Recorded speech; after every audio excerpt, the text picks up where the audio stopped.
Behind Closed Doors is a film that explores toxic masculinity, homophobia, in-group thinking, and what happens when you live in an echo chamber and the worst situation can happen because no one else is there to challenge your opinions, either because you're scared of the other person or whatnot.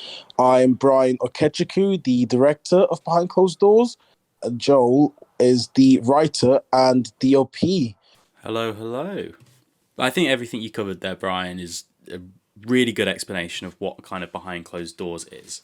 Yeah. I think a lot of people will confuse Behind Closed Doors for like an LGBTQ plus story. Yeah. When in actual fact, it's a lot more about the individual characters, about hatred and... It's kind of like how easy you can explain away violence against someone else, like whether that's for a higher cause or like, whether that's your own quote unquote disgust running you through. It's quite interesting because it isn't a positive LGBTQ plus representation. Not at all. None of the characters are seen in a positive light, but it does have a lot to say about situations like this and people like this and how easy, you can fall into that kind of mindset. Or, how you've seen people fall into that kind of mindset with other issues that our world is currently shining light to, whether that's race issues, sexuality issues, gender issues, or whatsoever. You've always got people and their opinions trying to enforce them on others. And I think Behind Closed Doors is kind of a film that shows a specific set of people that band together over, like, the hatred of one single thing. And I think the beauty of it is, like, it doesn't have to be because they're gay. I think it could also be, other kind of issues in terms of like identities that people inhabit. But the LGBT one was just one that we shone a light to. Well, I think just to add on to what you've said, I think Behind Closed Doors, those characters are kind of the real monsters in a way, which is funny because that is the name of the opening song in the film. But it's the idea, I think, you hear about these people on the news, these people that go around beating, hurting, whatever, to whoever.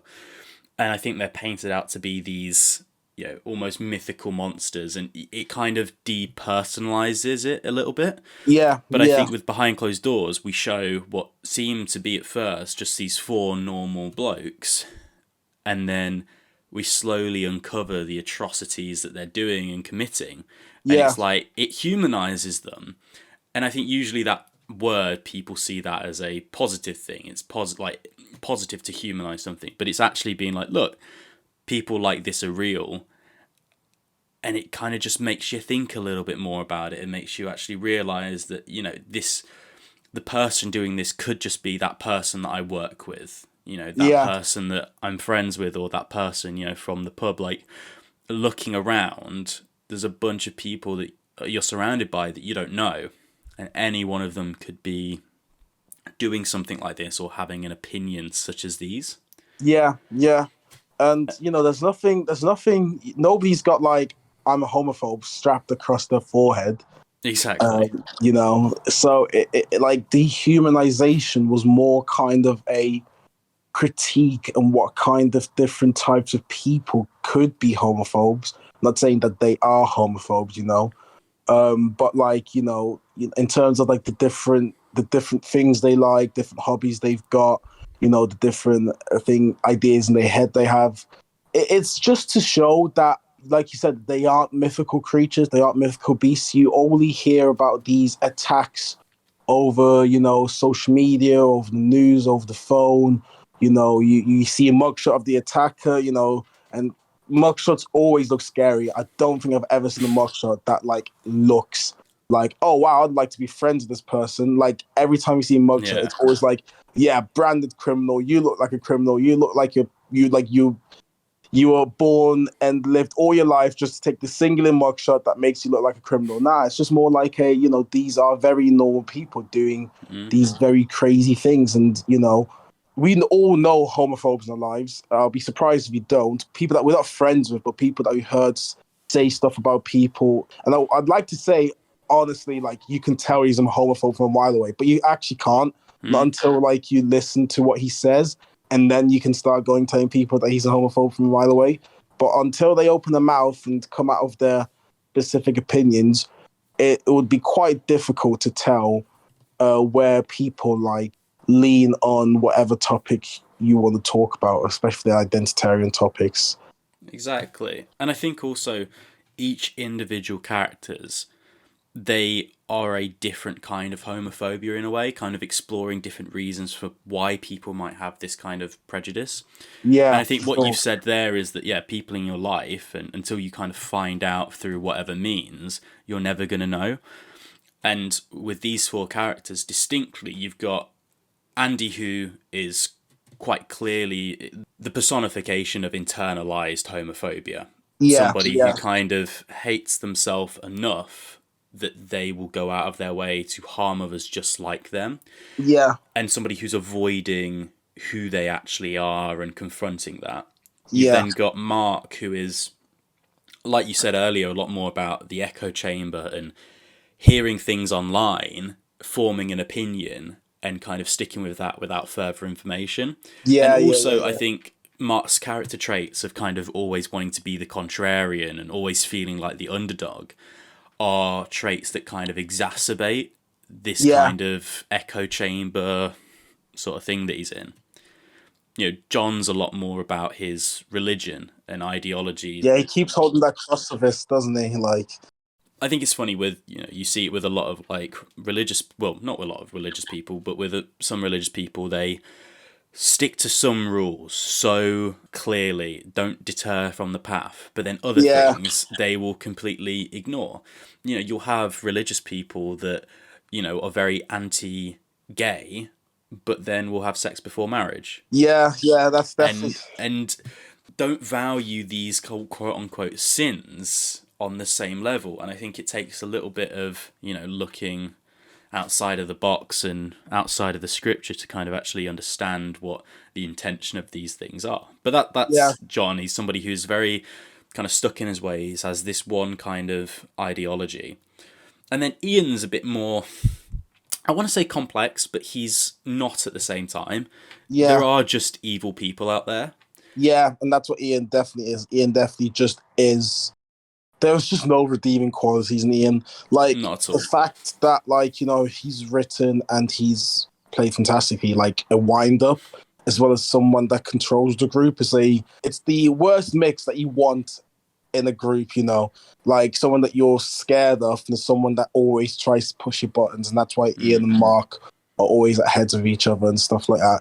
And like the thing, like I imagine Ian's character, like I imagine Ian Graham Oh, yeah. in This Is England. He was in This Is England, right? Is it Cumbo? I forgot his name. But basically, Stephen Graham's character that, like, in This Is England, the film, he is played similar like a wind-up, but also just a very bad person. And I know in the series, they kind of go on the whole rehabilitation of his, like, you know what I mean? Like, of his racial insensitive views and stuff like that. But, like, in the film alone, like there is no redeeming qualities in him, like at all. Outside of the fact that they live in a working class area, you know, they're disenfranchised, you know, they're making ends meet, and they're quite angry at the world, but don't know who to drive it at. Like Ian and Stephen Graham's character, I think it's Combo. So I'm gonna say Combo. Yeah, you Like are spot on. yes, are like very much similar like that, you know. And I think that there are parts of Ian that kind of I try to imply through the script that make him a little bit more complex. Sort of his gripe with this swimming instructor of his, who is clearly extremely abusive, with Yeah, a mother who wasn't very present to kind of see this and kind of fight his corner.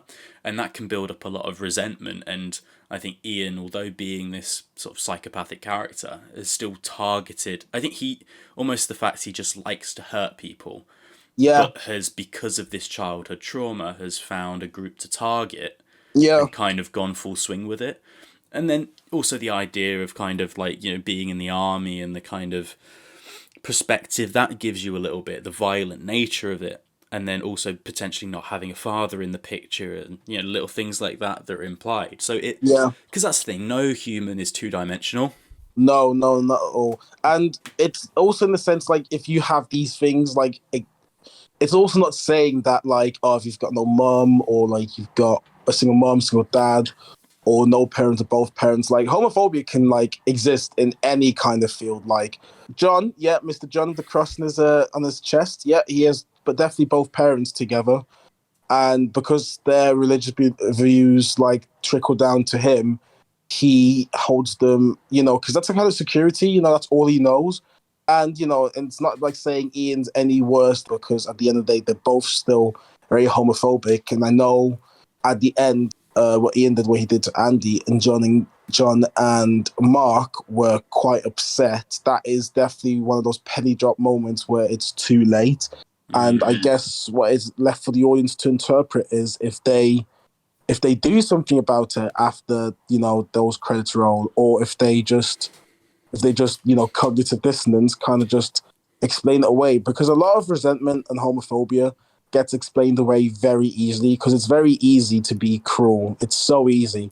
It's so easy to get angry at someone, go out of your way to hurt them. We see it all the time, especially like I think it was when I was in 2 years ago, or at least a year ago. It's always happening, but I'd say a year or 2 years ago, like there was this, in my eyes, influx in social media with a lot of people being attacked in homophobic attacks in Liverpool, Manchester, after nights out in the nightclub. And like, you'd think who'd go out of their way just because someone's dressed in a certain way to absolutely attack them. But then, the question is like, yeah, who would? Like, would you recognize that person if he came to work the next day, the one that did the attack? Because half the time they're quite difficult to find. So you could literally walk in to work, meet your colleague, and your colleague has, had a crazy night out last night. He'll tell you all about it, but he'll miss out the fact that he and his other three mates went out of their way to hurt someone because they didn't agree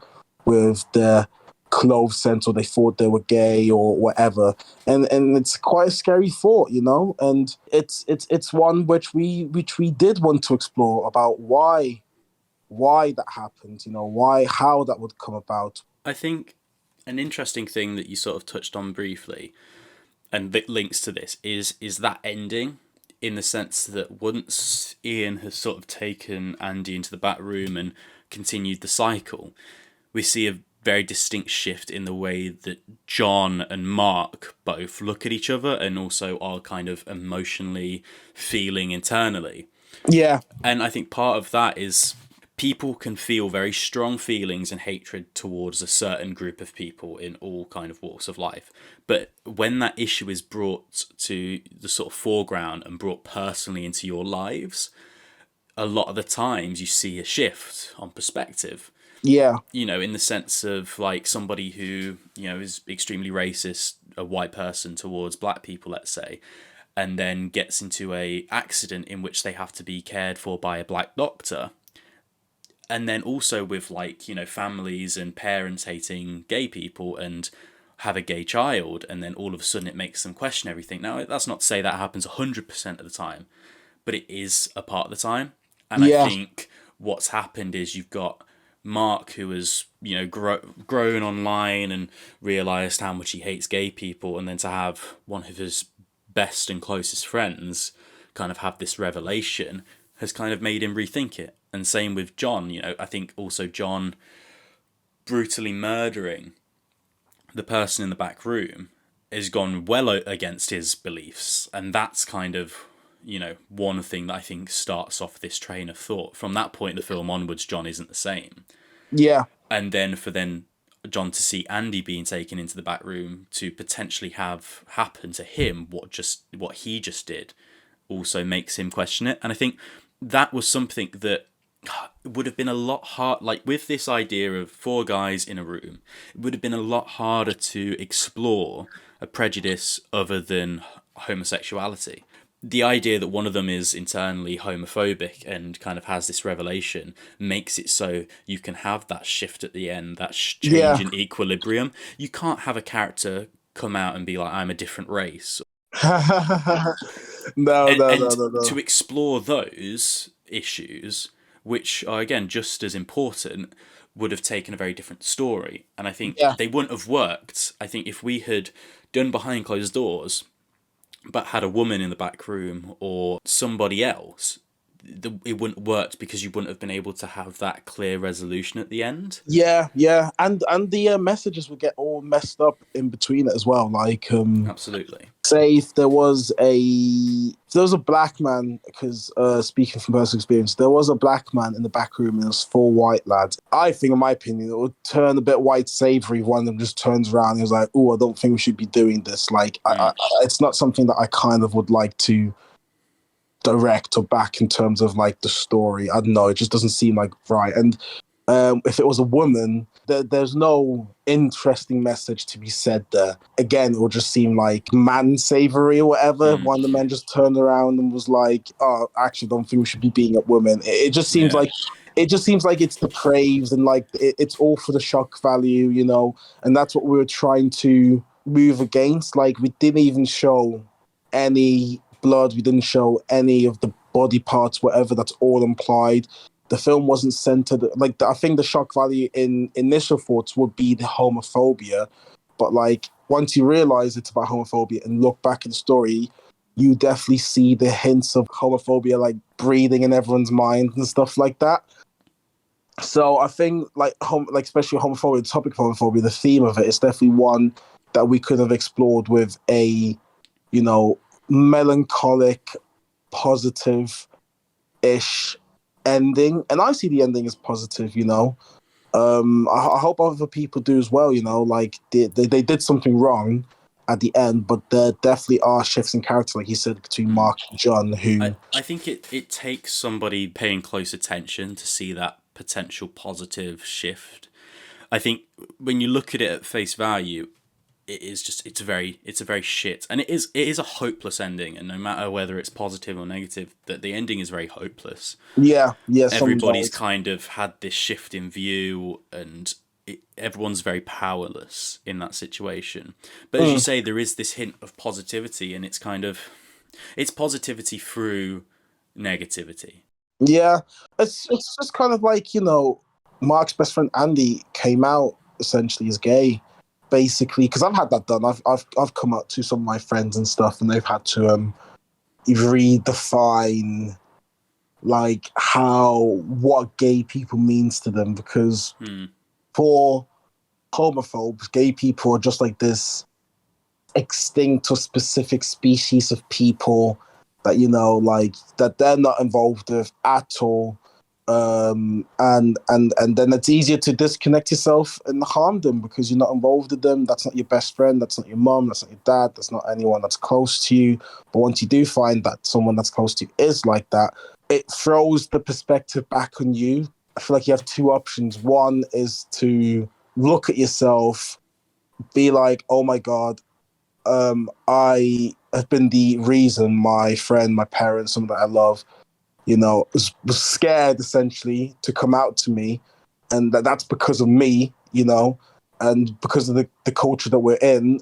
And you know, he's now came out to me, and he's now, what am I supposed to do? Like, if I reject him, like, do I really, really, really despise, you know, people of the LGBT community that much that anyone that's like even associated with it, I want to like cut down essentially? Or, you know, do I look into myself? Do I try being better? You know, and that's kind of the thing that happens, because it's just like, are you gonna, you know, double down on your views? You know, there are people that have doubled down in the views. You know, those kind of people are. It's very sad that they do. You know, it's not. It's not like it's not even someone that's close to them could cause them to kind of like even reflect on themselves. But there are other people who change after that.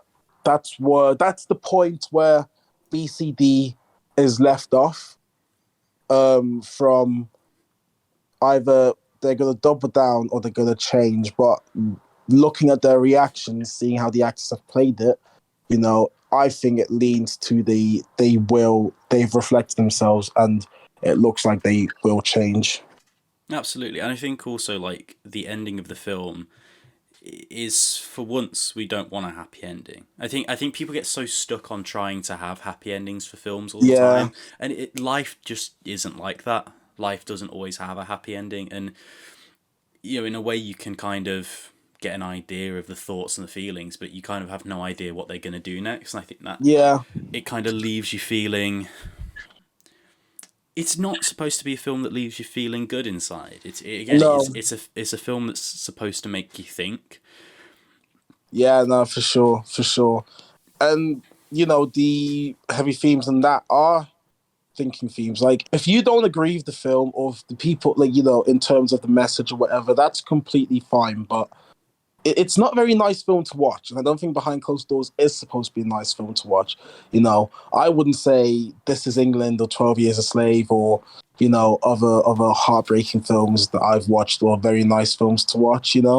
And there are some films which I've watched but just absolutely like disgusting from start to end, and I still enjoyed it, but it wasn't really the nicest watch ever. Enjoy is a different feeling to, like, Yeah, it's hard to explain sometimes, but you can enjoy a film because of, again, how it makes you think and reflect, and the yeah, way you engage with the story, and that's also differentiates a good film and also not being that pleasant to watch, is that mm, the way that it can tackle certain issues can make it a good film, but not necessarily something you enjoy watching. I think a lot of people from the LGBT community who have kind of been through situations like this, who have or have heard of it, and again feel personally impacted and have watched this, have said like it's an uncomfortable watch. I've not enjoyed it, but have said that it's still a very good film for that yeah, reason, and that it does justice in kind of sharing that experience and making kind of awareness to it to a certain mm, degree. I think for me as a straight man, yeah, yeah, it's I wrote this story primarily about lad culture and things of that sort, and about it's for me telling the story of gay people or telling a mm, gay story is not something that I believe that I can do justice. yeah, yeah, yeah, And I yeah. think that was, one of the reasons it took me so long to make this film, because although it's not a gay story, there are a lot of different things in this film that I had to be very careful with. And the amount of times during the script writing, I would look at it and I'd be like, how can this be taken? Have I done it justice? Have I explained things right? And have I given enough information? I still think, looking back, there's so many things I could have done different. Yeah. But I think asking you to come on board gave the film a lot more depth. And I think if it wasn't for you coming on board and agreeing to it, I don't see a world in which BCD has been made yet. Nah, not what you mean. It fully must have been such a hard process. I mean, lad culture, we all know what that looks like. We've all been in those kind of spheres and stuff like that. And we all know how easy homophobia gets dropped in lad culture. It's basically the backbone of the jokes. So, like, the way I see it is like, if it's the backbone of the jokes, then, the next step is, what about if those jokes are centered around this kind of fundamental belief of existence, in terms of like, when you make a joke that's like homophobic in context by like emasculating someone, and that happens all the time, like, that's gay, or you're gay, or whatever, then the next thing would be, in my head, is when that view gets challenged, you'd be like, yeah, but that is gay. That is not how a man should act. People start enforcing like these toxic masculine ideals in you, and then you start performing up to that, and then you view everything outside of that idea of masculinity as feminine. And then if a man inhabits those ideas, you view that as gay, and you view that as less than. And because you view it as less than, then you start, for some reason, despising it or hating it or resenting it, or you're just hating something else in your life, and that's the easiest thing to attack. That's always happened. You know what I mean? Because Yeah, I think to add to that is, so many people and so many lads are extremely lonely, yeah, and I think they cling to groups of people or cling to ideas that people suggest, and kind of they get so sank into it, and because they just want to feel like they belong, they end up kind of going down this rabbit hole. Again, you look at This Is England, and the young lad in that didn't have friends at school and kind of wanted to belong and wanted to be in a group of people, and then Yeah. ultimately ends up kind of getting radicalized Yeah. by, Yeah. combo. And again, you look at like the Andrew Tates of the world, in that when Andrew Tate first kind of came around talking about work ethic and things like this, and I think, getting fit and all that lot, I feel like a lot of lonely young lads kind of resonated with that. But then he starts talking about his sort of view on women, and that's when a lot of people go, hang on a minute, this guy's a bit dodgy. But Yeah. because people have saw him as like kind of the person that was almost there for them when they're at their lowest and helped them get to this more proud state of being, Yeah. they kind of back that, and then they get wrapped up into these ideologies. And I think, Andy is a very good example of that. Yeah. Even the rest of the lads, all of them are part of this little group and have kind of gone with it, not really thinking about actually like kind of what they're doing, and just kind of wanting to belong. And it's not until it's too late that you kind of realize actually it's kind of better to be alone. I don't think we have like near enough positive male role models in the world today. We have people that excel in their fields, like let's say boxers, rappers, and stuff like that. It's a difficult one because suicide rate is so high for men. Because they're being used as labours all the time, and like they're not being told to express their feelings, and everyone around them in the world's telling them to express their feelings. But like that's going to take some time because we come from a society that are literally like men would cry in their rooms. They wouldn't even cry to their own partners, like wives and stuff like that. And it's something that we're slowly getting out of for sure. And people like Andrew Tate, people like Jordan Peterson, people that like come out and basically become like quote unquote father figures for men out there in the world. I can't blame them. Especially if you're lonely. And I wouldn't say it's right. I'm not saying it's right that you have these views or you back these views. We've all been lonely. We've all been there. As a man, especially, I've been at times where I'm lonely and there's no one, that I've not had a positive male role model in my life. So you go on the internet, which is a place where that connects everyone, and it's great at doing that. You go on Twitter, that fire zone, and you see a tweet or you see a TikTok saying, go to the gym, work out on your body, get yourself better. Bang, you go to the gym, you do that. The same person's now saying, like, why are you going to the gym? Wake up at 5 a.m., do all that amazing stuff. And that's all great stuff, waking up at 5 a.m., having that businessman mentality, getting yourself set up for life. And then they start making their opinions about, like, other people's identities known. And that's why I think it's a problem. And I don't understand why people kind of, like, start backing that, but I guess it's just like individualistic ideas running insane and going full circle, where like you become that much of a individual disconnected from someone else and like a self-starter, self-sufficient, that you now then believe you can make statements about other people's identities and how they should run or operate in those identities or how to get these identities. It's just like a weird paradox in my eyes, the way I see it. So that's basically what I have to say about it. Like, I don't think it's about men. Lonely men, it is a problem. It's a problem that I think society is taking a step towards, like, being there for them. I'm not hearing as many like, to be honest, I don't know, it's conflicting. Like, on one hand, I'm like, yeah, we're moving forward. Men aren't being told to bottle up and cry in the rooms. They're being told to express emotion. And others, we have, like, Andrew Tatarians spouting whatever that guy spouts. But now he's in prison, so I guess we'll see what happens from then on. That's the thing, unfortunately. Behind closed doors is just as relevant now as it was 5 years ago when it was originally written. Yeah. And then 10 years before that, it's like nothing has changed, and these characters are still able to exist. Yeah, just in the fact that there are people that are homophobic that go out of their way to hurt people. If we made an official statement, or if you'd have made an official statement where behind closed doors, all four lads are trying to start this like movement that's similar to the EDL, I wonder how that would translate well to people. Would they still find that like really nonsensical, or would they back it? Because that's an interesting point. Like, because the thing that I'm seeing, is people kind of get confused that four lads can get together and just kill a gay person, and I can understand the killing might be a bit. The killing's there for it's not even there for shock value. It's there for story value. I definitely see it as a story It's there value. for the revelation. I think It's there for the revelation of drama. people have kind of commented, about killing gay people or this lot. They don't kill. I think that's something that's misunderstood. Is they're not a group of people that kill gay people. Up until this point, it's implied torture and violence, and again, which is still horrid.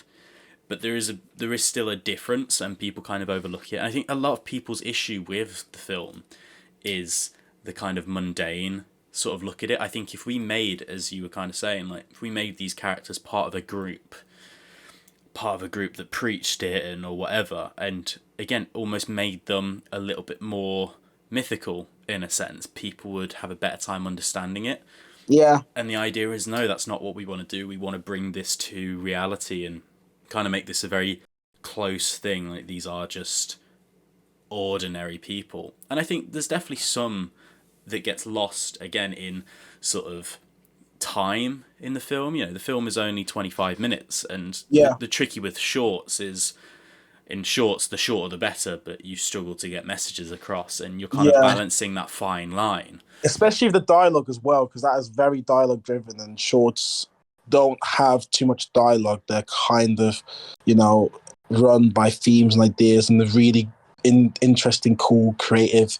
And then it's a vase, like we kind of, put it into like a kitchen sink drama essentially with four lads. Cinematography, if you notice, it's very isolated. None of the characters essentially, like, we don't see that many two shots. I think it's the only 3 two shots in the entire thing, and they're very brief.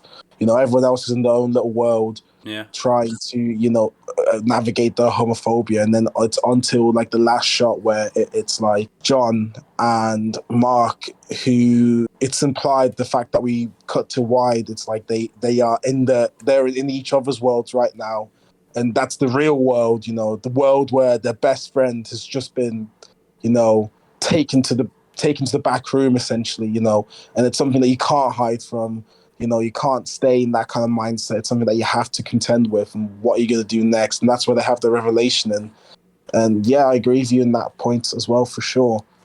And I think there's, like, looking back, there is things that kind of I wish we had done differently, and things we could have changed a little bit. I think, for one, I wish there were more moments in which Mark could share his opinions.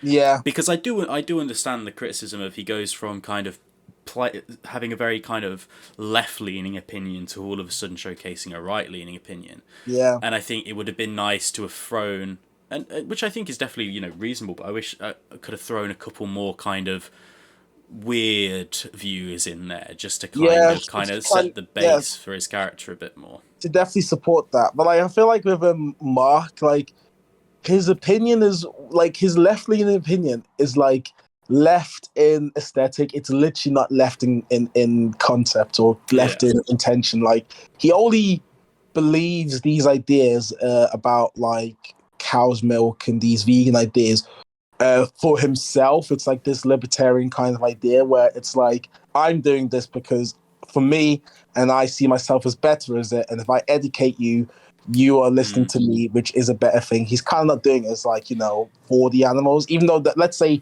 there might be a hint of like him caring about animals, but there's more of a hint of him caring about how he sounds right to everybody than, and being a bit of a contrarian. Dan, I remember our biggest inspiration for Mark was like just Ben Shapiro. Yeah. He chats so much, and like he doesn't say anything at all. He's really quick at like, destroying you in quote unquote arguments and stuff. We've seen the YouTube videos, but like if you really listen to what he says, He's not saying anything smart, in my opinion, like at all.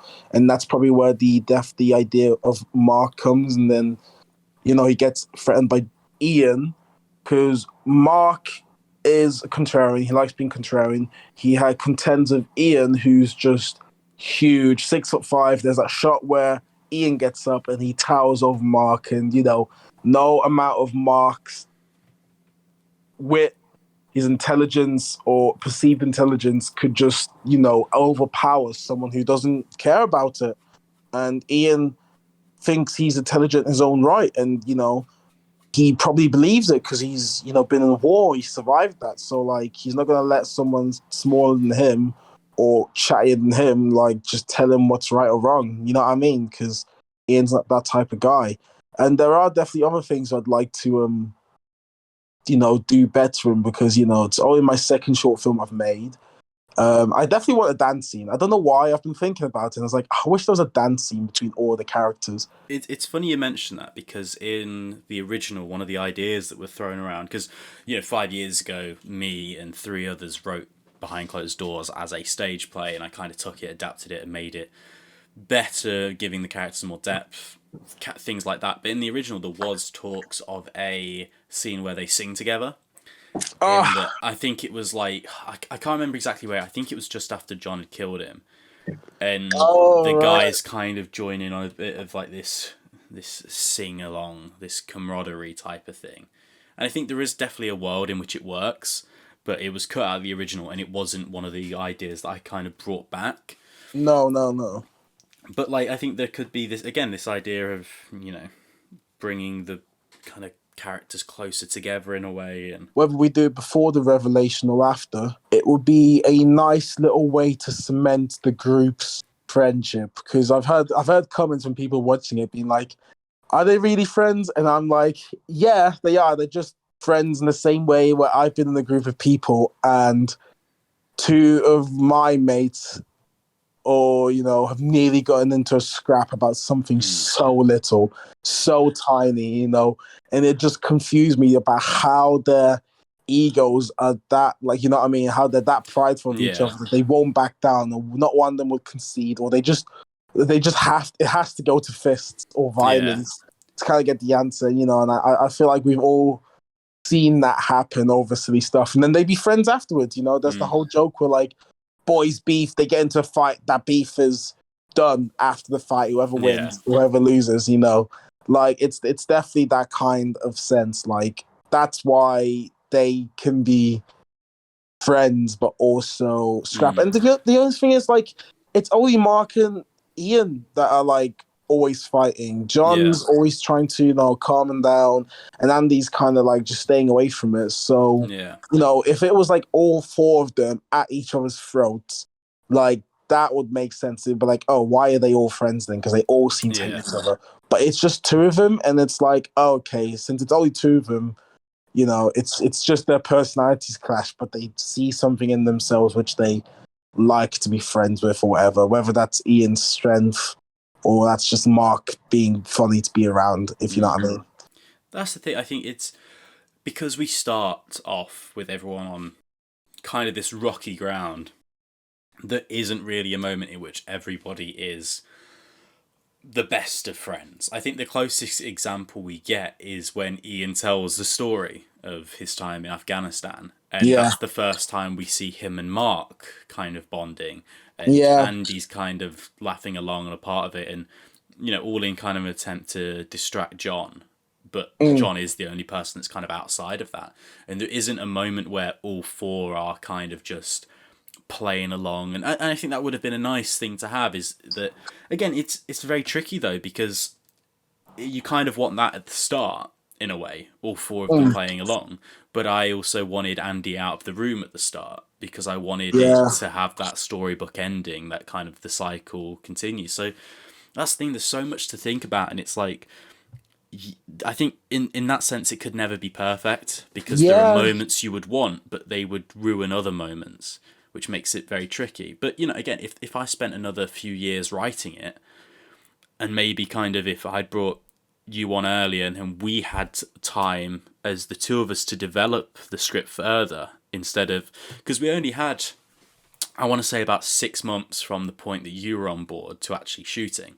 Because Yeah, it's kind of like all those, for me anyway, that all those pieces kind of fell together. Obviously, like, meeting you not too long before, bringing you on board, yeah, meeting Callum, who played, Ian, your apartment at the time. It was like everything kind of fell together, and it was kind of like, okay, go, go, go, like, let's get this done. yeah, yeah, for sure, for sure. But no, there's definitely things, and like also little things. Like, I wish maybe there was a trigger warning on the beginning of the film, just to Yeah, kind of to prepare people for what's to come. And I think I updated the description afterwards to kind of put that in, just so, because again, it is a hard watch, and it's a yeah, lot to take in. And I think it's things like that that have kind of taught us as a company going forward. Because again, BCD is our kind of edgiest of films, to put kind of in layman's terms. edges. It's the most controversial, and it's the most difficult to watch. And I think Yeah, I don't think we'd prepared ourselves for BCD in a way. yeah, yeah. I mean, we've been. My first film was exploring my personal life around homosexuality and religion, and that's also a pretty interesting slash difficult watch because that film also doesn't end happy ending, but it's a lot because of the horror element, because it's a horror, it's a lot easier to digest and disconnect with. But Mm, since ECD is such a didn't realize we're making such like a raw, real film. I feel like mm, the going forward, it'll be something that I've taken on, like because to me, it's the biggest indicator of that should have been it's all dialogue. There are no crazy supernatural, like interesting kind of set pieces that we needed to do to wow the audience. It was kind of like just all four actors being in their characters, and that's probably the biggest indicator to show that this is definitely going to be a film that affects people. Is a film that is going to definitely get a message out there. And I'm glad it has. I'm glad now that it has, it kind of gave me the tools to move forward about films like this that are very real, very raw, mm, very stripped back and laid back, and it's just a kitchen sink, and it's pure drama. And if we're in the drama, we're talking about very controversial or sensitive issues, something that we should be aware of for when we release those films, because I believe there's a story there that should be told. As much as I believe there can be beautiful and amazing LGBT stories, about companionship, love, maybe funny, maybe supernatural, maybe sci-fi, same with black stories. I believe all these stories have their own place if done right, and if done well, and if people cared about it. And I think we definitely did care. I definitely did care coming onto it, especially because it was like a homophobic film, and me as like a gay man, I was like, oh, okay, this is an interesting one. How can I pull the vision out? How can I like create this world of one that it should affect people? And that was my main goal as a director, because I wanted to affect people. Because I feel like if I signed on to do a homophobic film and it was just bad, like um I felt like it would have just been a rubbish film to make. It would have had no point. You know what I mean? Like if it was just like dumb ideas of homophobia, or they played like cartoonish villains or whatever. Like I feel like it would have been useless personally for me, and I didn't mm. want to make this film useless. I feel like this film had something to say, and I feel like it had something to show, and it had something to express, and I wanted to get that out of the script and with these characters. I was quite excited because I was like, finally, like an actors drama where actors get to be characters that aren't that nice to be in. Like I want to see how they explore these characters and what they'd like to do with them, and how that would look and stuff. But yeah, that's the intention I had of it, and like because that script definitely like affected me in terms of like, wow, this is pretty.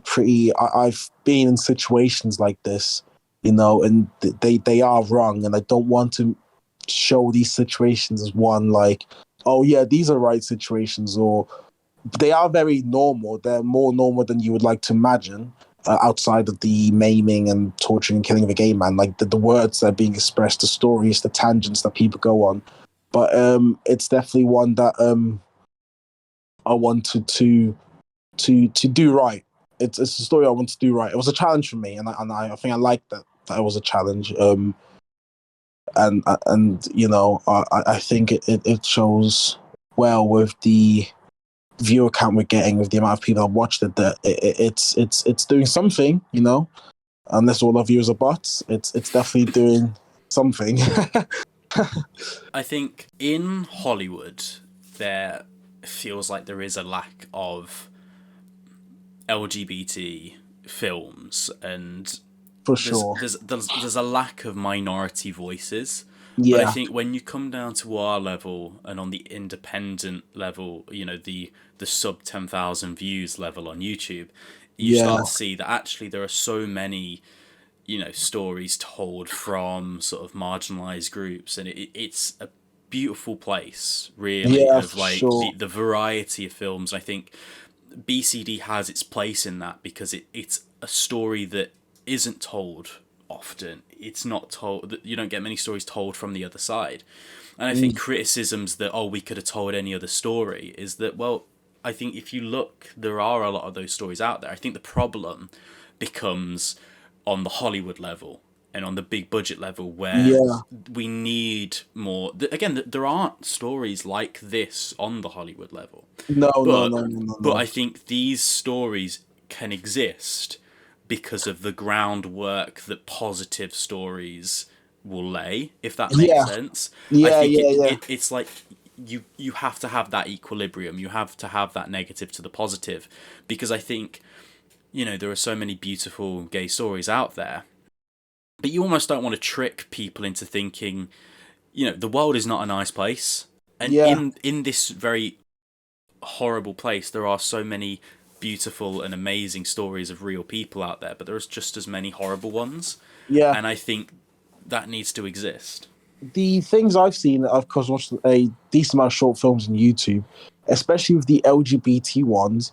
You know, a lot of them I'd say I've watched are dealing with homophobia, A, in schools, or B, with relationships.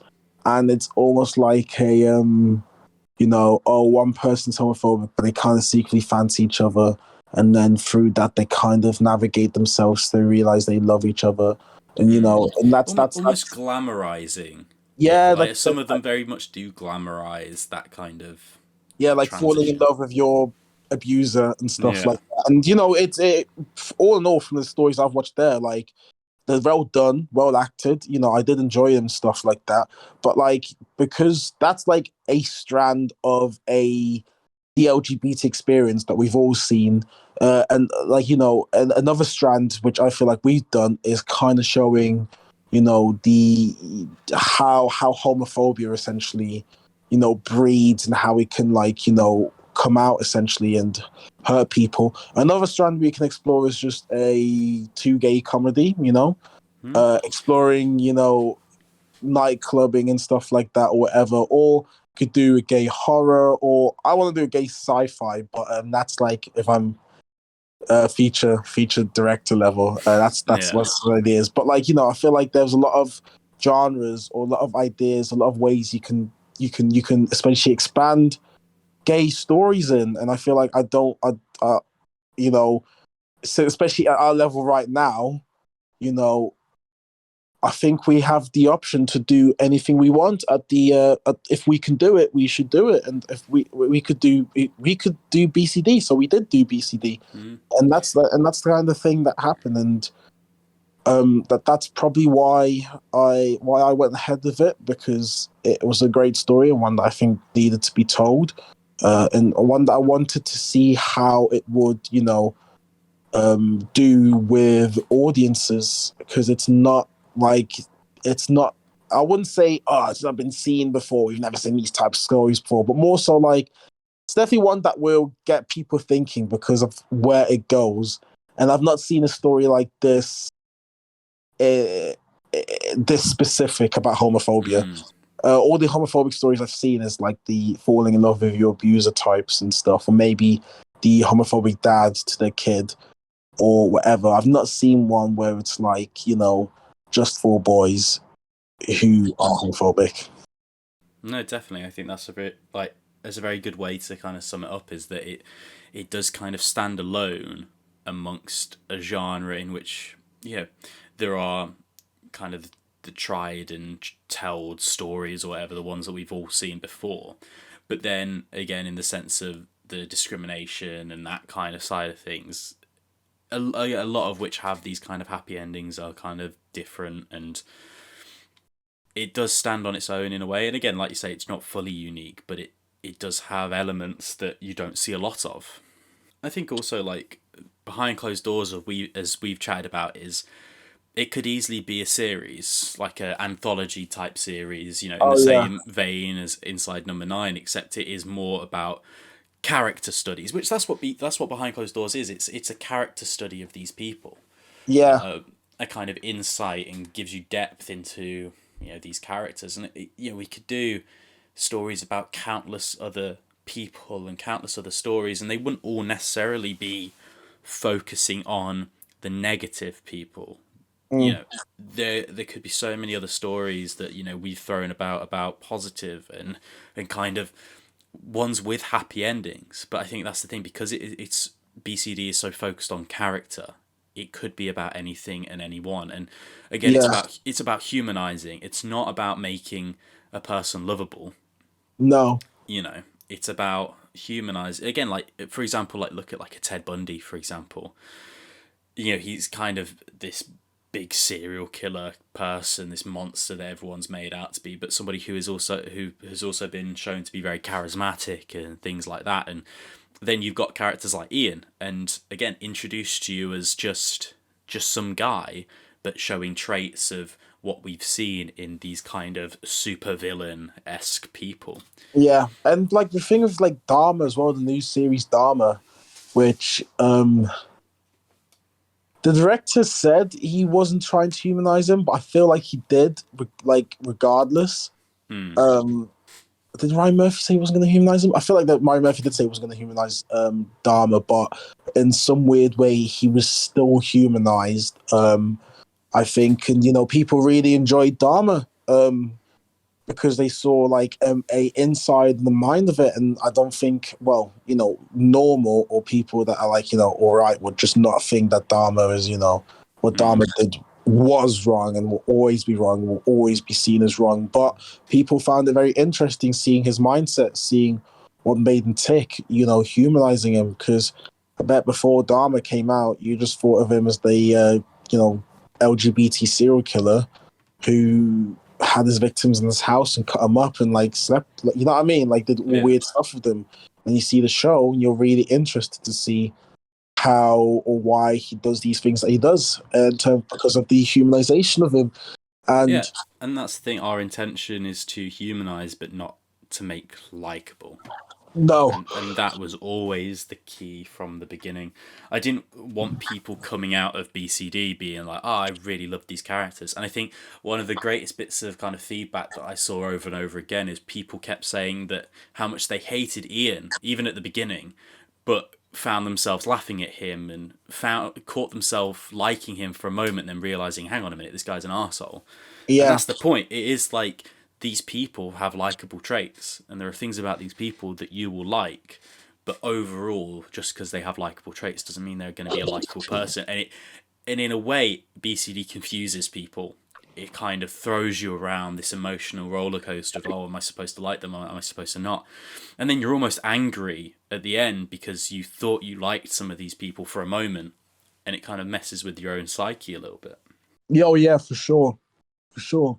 I mean, the only one I've heard people that truly did like was Andy, and I think it's only because Andy didn't say much, um, and he wasn't as what's the word? He didn't go as crazy as the others did, and people found themselves liking him. And then the revelation where he's coming out was also a scene from the feedback I've gotten that touched a lot of people.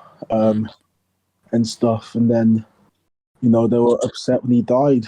Funnily enough, I think if you watch it back and you really pay attention, Andy spends the most time in that back room and is the first person to go a little bit sort of Overboard. mental and go Yeah, a bit overboard. And I think that's the thing. It's like, even though there are again glimpses of these people that you like, you realize the atrocities they're committing, and also vice versa.